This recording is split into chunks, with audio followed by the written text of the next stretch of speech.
Bismillahirrahmanirrahim. Assalamualaikum warahmatullahi wabarakatuh. Perkenalkan, nama saya Wahyuni dari PT Ekron 1 2019 dengan NIM 1924004 seri 4. Baik, pada kesempatan kali ini saya akan menjelaskan mengenai perlengkapan dan saluran dari transmisi listrik. Yang pertama yaitu saluran transmisi listrik.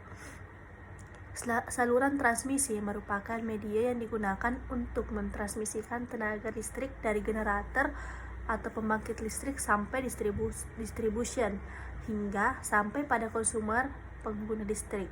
Tenaga listrik ditransmisikan oleh suatu bahan konduktor yang mengalir kan tipe saluran transmisi listrik.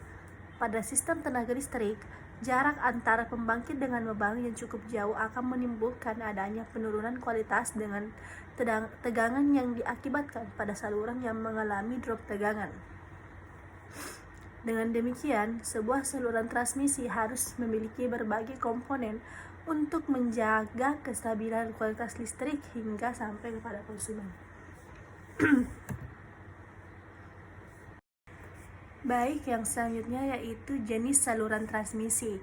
Yang pertama yaitu saluran udara tegangan ekstra tinggi atau SUTET.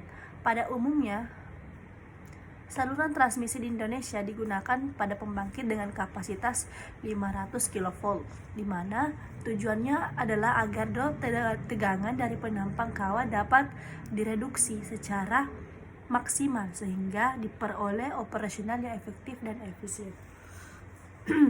Yang kedua yaitu saluran udara tegangan tinggi. Pada saluran transmisi ini memiliki tegangan operasi antara 30 kV sampai 150 kV. Konfigurasi jaringan pada umumnya single atau double circuit, di mana satu sirkuit terdiri dari 3 fasa dengan 3 atau 4 kawat. Biasanya hanya 3 kawat dan penghantar netralnya diganti oleh tanah sebagai saluran kembali. Yang ketiga yaitu saluran kabel tegangan tinggi. Yaitu saluran kabel bawah tanah, saluran transmisi yang menyalurkan energi listrik melalui kabel yang dipendam dalam tanah.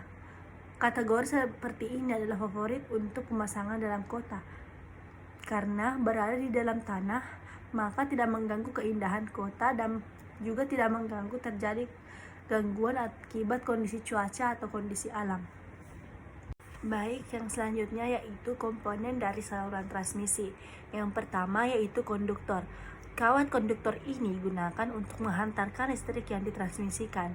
Kawat konduktor untuk saluran transmisi tegangan tinggi ini selalu tanpa pelindung atau isolasi, hanya menggunakan isolasi udara.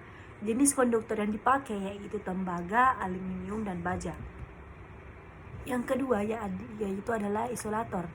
Isolator pada sistem transmisi tenaga listrik di sini berfungsi untuk menahan bagian konduktor terhadap ground.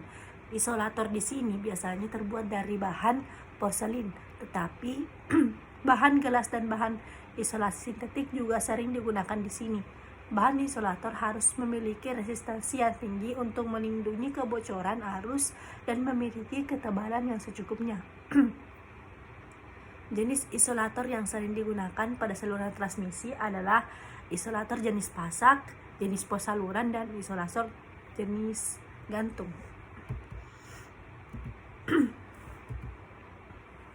Yang ketiga adalah infrastruktur. Adalah sarana yang digunakan dalam saluran transmisi sebagai media penyaluran. Secara umum ada jenis penyaluran, yaitu saluran udara dan saluran bawah tanah laut. Yang keempat adalah menara transmisi. Menara atau tiang pada saluran transmisi adalah suatu bangunan menopang saluran transmisi yang bisa berupa menara baja atau tiang baja.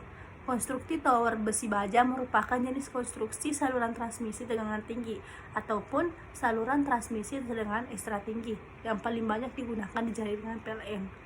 Karena mudah dirakit, terutama pemasangan di daerah pegunungan dan jauh dari jalan raya, pemeliharaan yang mudah serta harganya yang terbilang lebih murah jika dibandingkan dengan saluran bawah tanah.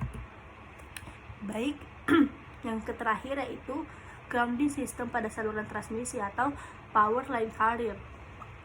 Kawat tanah atau grounding wires juga disebut kawat pelindung shock wires, digunakan sebagai pelindung penghantar atau kawat pas terhadap sambaran petir. Sistem pertahanan ini dipasang di atas kawat pasa.